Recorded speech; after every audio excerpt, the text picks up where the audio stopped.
Good afternoon, everyone, and welcome back to this week's episode of the Digital Law News produced by Anson Evaluate. I'm Amelia Davies, an apprentice solicitor at Digital Law UK. I'm joined by my colleague Peter Wright, and we're just going to run through some of the news stories that have been coming out this week. I'll pass over to Peter to introduce himself, and then we'll get started. Thank you, Amelia. So my name is Peter. I'm a solicitor and the managing director at Digital Law, and we've got some interesting stories to bring to you this week. The idea behind these discussions is just to give you a flavour of just some of the conversations that take place in our office on a regular basis, and we've got some interesting breaches and interesting regulatory stories for you this week. So I will pass you back to Amelia. Thanks, Peter. So our first story this week is regarding WhatsApp. So WhatsApp has rewritten its privacy policy for European users that have been handed a record €225 million fine by Irish data protection regulators earlier this year. So in its decision, the DPC found that WhatsApp had not been transparent enough about the way it had been handling users' data. And so the new policy, which was published on Monday, includes more detail about how the Meta-owned company collects and uses customer data, how it stores and when it is deleted.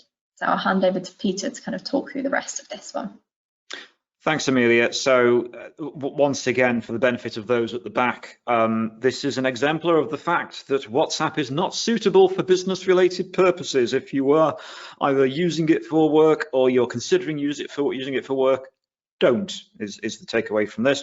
So WhatsApp has been fined almost €250 million for failing to have sufficiently clear and transparent policies in place with regards to how it uses personal data. Why is this important? Well, it shows that really Facebook, Freudian slip there, Facebook and WhatsApp are of course the same company, owned now by the holding company Meta, as introduced by Mark Zuckerberg a few weeks back. The whole point here is that WhatsApp has not been sufficiently demonstrating compliance with GDPR since GDPR was introduced in May of 2018. Ultimately, this is a piece of software that's designed for instant messaging, and it really is not sufficiently secure or safe, and it does not demonstrate compliance with data protection law, most of all. So if you are using it for business purposes, you are in effect using a platform that the European data protection regulators are saying is not sufficiently fit for purpose as far as data protection compliance is concerned. If you are in a highly regulated business, so for example, if you're a doctor's surgery telling people about appointments via WhatsApp, that's not a particularly secure platform to use. You'd be better off using SMS. If you are a law firm or an accountant, it is not a sufficiently secure platform for communicating with your clients. If you are in financial services, it is definitely not appropriate to be discussing transactions and deals with clients. So it comes down to the point that it is simply not sufficiently secure, and it does not demonstrate compliance with the law in both Europe and the UK when it comes to data protection. It is not able to comply with what it needs to. So if you are a highly regulated business and you need to then demonstrate that you are keeping data safe and secure to a regulator, if you're using WhatsApp, the regulator will point and go, well, why were you using that? That's the point with this. So WhatsApp is facing this rather large fine. It is unlikely that the presence of a new privacy policy will make a blind bit of difference with regards to that fine, which it is in the process of appealing. But I must add that I think this is a piece of enforcement that the data protection regulators have thought about very carefully. If this fine were to be successfully challenged and appealed against, it would bring into question the whole culture of enforcement of GDPR and data protection law in Europe. So they should have made very, very clear, very, very early on the basis for the fine and the enforcement, and it is at first glance difficult to see how an appeal is going to change that. Certainly putting in a new privacy policy isn't really going to help an awful lot. What's more, when they're saying, this privacy policy tells you about the legitimate basis upon which we process data, and it tells you how long we retain that data and what we do with it, that does then beg the question, well, why wasn't your version in place from 2018 doing that? Because that's what a privacy policy is supposed to do. So it will be interesting to therefore see how this now develops and whether the appeal process upholds the enforcement or whether WhatsApp is successful in getting it reduced or indeed set aside. Exactly, Peter. I guess we'll just have to wait and see what happens with the appeal. And so our next story, kind of sticking with Meta and Facebook. So this is in regards to the Irish data protection has demanded none of your business to sign a non-disclosure agreement or remove the page from Facebook. So none of your business has filed a criminal report against the DPC, which is the Irish Data Protection Commission. And they have taken unheard of moves to demand none of your business to draft and sign a non-disclosure agreement within one working day. I will pass you over to Peter to kind of continue to talk this one through. Yes, so this is an interesting one. NOYB, none of your business, is the not-for-profit that was set up by Max Schrems. Max Schrems famously was behind the Schrems 1 and Schrems 2 decisions, the first of which blew apart the basis for the processing of the personal data of EU citizens in the United States under what was then called the Safe Harbor mechanism, and the Schrems 2 decision destroyed the EU-US Privacy Shield, which allowed for the transfer and sharing of data of EU citizens in the United States. So currently, we're waiting for whatever this is going to replace the Privacy Shield. But in the meantime, Mr. Schrems is keeping himself busy. He is continuing to make complaints to the Irish Data Protection Commissioner, which is the regulator for Facebook, because Facebook's European servers are based in the Republic of Ireland. And on his website, noyb.eu, you can see the correspondence that's been exchanged between the Irish Data Protection Commissioner and NOYB. And the point here is that in continuing to file complaints with the Data Protection Commissioner, the Data Protection Commissioner is turning around and saying, you have to sign an NDA, otherwise we will not continue to process your complaints. And the thing here is that Max Schrems is then saying, well, hang on, we are merely reporting to you, the regulator, transgressions that we think Facebook is making in not complying with the law. Why should we have to comply with an NDA? Max Schrems would not want what could be his third decision to be interfered with or fettered in any way by a non-disclosure agreement. So it really shows here that he's not wanting to be in a position whereby he's not able to publicize the work that he and his not-for-profit are undertaking when it comes to trying to hold Facebook to account with their regulator. So it's an interesting and bizarre move that the Irish Data Protection Commissioner has taken here. I think we need to bear in mind that the DPC in Ireland has, well, it really does not have sufficient funds to be able to carry out heavy-duty regulation of these massive tech companies. And in an instance like this, the not-for-profit NOYB has probably got fairly similar resources to the Irish Data Protection Commissioner. So the DPC is seeking to stop there being any further publicity or indeed use by NOYB of the information that they may get as a result of their ongoing complaints.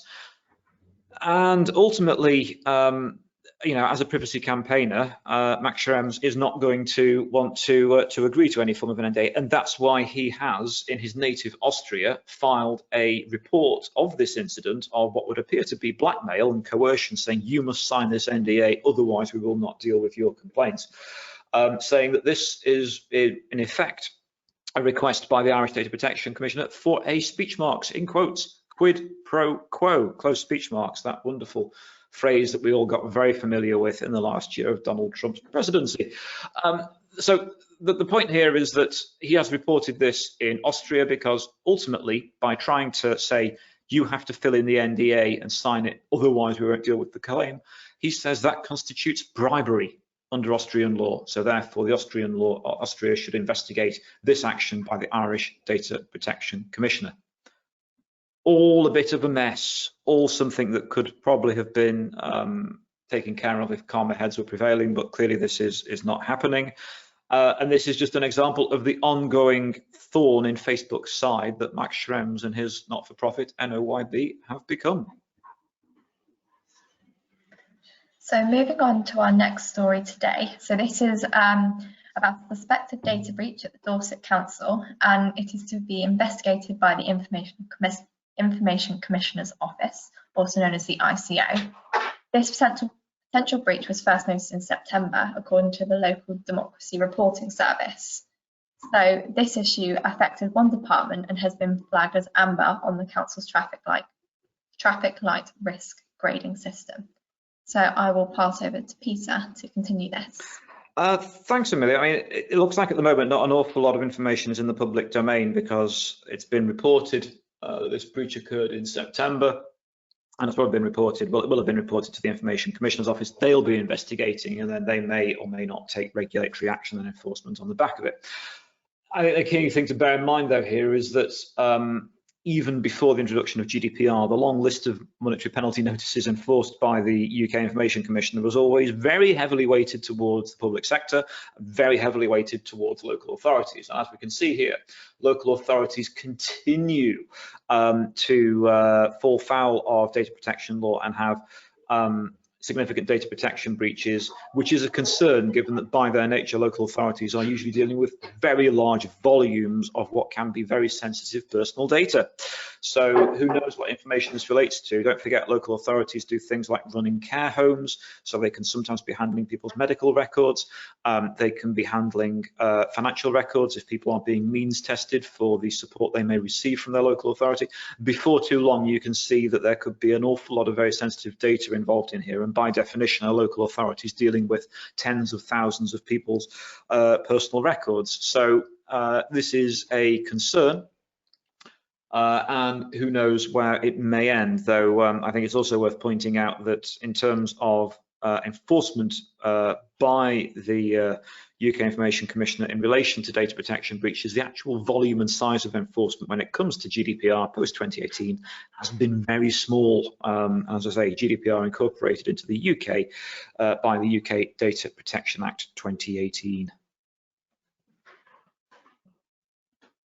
So moving on to our last story of the day. This comes from the UK's National Cyber Security Centre, the NCSC, and it has been warning the owners of more than 4,000 online stores that their sites have been compromised in magcart attacks, which steal customers' payment information. So in the magcart attacks, also known as web skimming, digital skimming, or e-skimming, the threat actors inject scripts known as credit card skimmers, also known as payment card skimmers or web skimmers, into compromised online stores to harvest and steal the payment and or personal information submitted by the customers at the checkout page. So I will pass on to Peter for more information.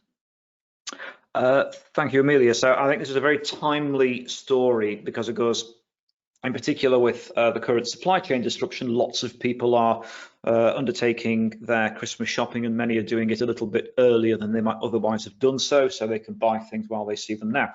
A beneficiary of this in many instances has been small businesses where they might have specific gifts and things available, and of course during the course of the pandemic, lots of businesses, sometimes high street shops, traders, have started to open up their own little online stores so that they could continue to trade during the conditions of the pandemic when it wasn't possible to do these things in person.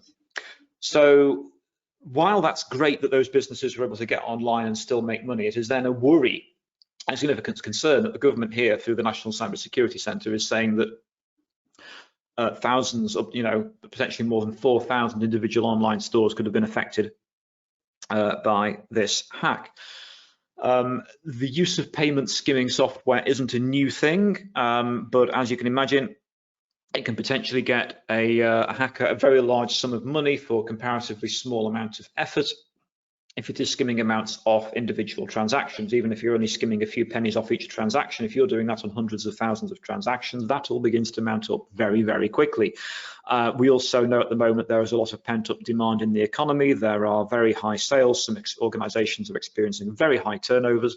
So therefore, all it takes is a little bit of skimming here and there for people to be skimming off quite a bit of cash potentially during this time, particularly when, due to the volume of transactions, merchants and customers might not be checking their bills too carefully. So that's the bad part of the story. The good thing is that at least this guidance has been issued to say this is a problem and be aware of it. The UK National Cyber Security Centre has is part of the UK's mission to say that the UK should be hopefully the safest place in the world to do business online. So they do have significant resources from the government's GCHQ, Government Combined Communications Headquarters, and they are clearly investigating these sorts of ongoing breaches and trying to therefore issue help and guidance where they can. However, the point here is that there can be significant security vulnerabilities in some of the online payment platforms. So what's the big takeaway? Make sure you are updating your payment platforms, make sure there are no vulnerabilities in there, and make sure that you aren't putting off any updates, stopping things from being updated, because that can mean that you're then opening up vulnerabilities in turn. So it is really important to try and stay on top of these things, even though you might be very, very busy turning around lots of orders at the busiest time of the year. I think it's very important to make sure that systems are properly up to date and that you aren't running with a vulnerability that these hackers could exploit. Precisely, and that's kind of specifically looking towards Black Friday. This is where people, obviously, it's one of the big days of the year where there are so many offers around, where people, like you say, are not necessarily going to notice that skimming off the top because there is just such a high demand. Indeed, happy Thanksgiving to our US viewers and listeners. And indeed, this is something to consider when it comes to trying to take advantage of those sales. And also, it's interesting as well in terms of the different type of payment software that might be used. And Amelia, we were talking about this earlier when you made a remark about Apple Pay potentially offering a little bit more security, though I think it would be dangerous to rely on this too much, but that might give at least a little bit of reassurance to Apple users. Yes, in addition to this, I believe it was on the NCSC website, they did recommend using credit cards to make online payments, just because often in the credit card kind of policy, there is the fact that most of the time they can actually help you get your money back from such kind of fraudulent transactions. And this is not always the case with kind of Visa and debit. Exactly. So it's really important to, if you can, pay on credit card, though we would of course not be endorsing leaving it on there and not paying it off. But if you're buying through a credit card and then paying it off, you benefit from the protections of the Consumer Credit Act. That means that if the merchant you are buying from, if you don't receive the product, if there is something wrong and you receive the wrong product or it's defective, you are covered through the Consumer Credit Act. And that could mean that even if there is then a breakdown of the relationship with the vendor selling you the product, you could go through the credit card company and get a refund that way. So at least you aren't then having paid out the money and totally left high and dry, which would be the case if you pay using a debit card.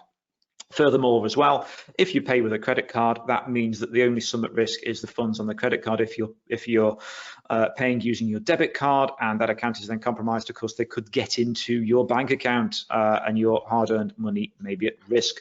So there is certainly a very strong incentive there to use your credit card when it comes to your purchases. But as I say, we would also strongly recommend paying it off as quickly as you can after you've used it. Certainly, and I think if you want any more information on this, the NCSC do actually have their own Black Friday kind of guidance, as well as kind of including Cyber Monday in this as well. So if you wish to have more information on that, head over to the NCSC website and they'll be able to give you some more guidance. So that was our last story for today. A big thank you to Anson Evaluate for helping to produce this webinar, and we'll hopefully be back next week with another episode. Just a reminder that these episodes are available on our website, YouTube channel, and the podcast channels such as Spotify and Apple Music. Thank you for listening, and I hope that we see you again very soon.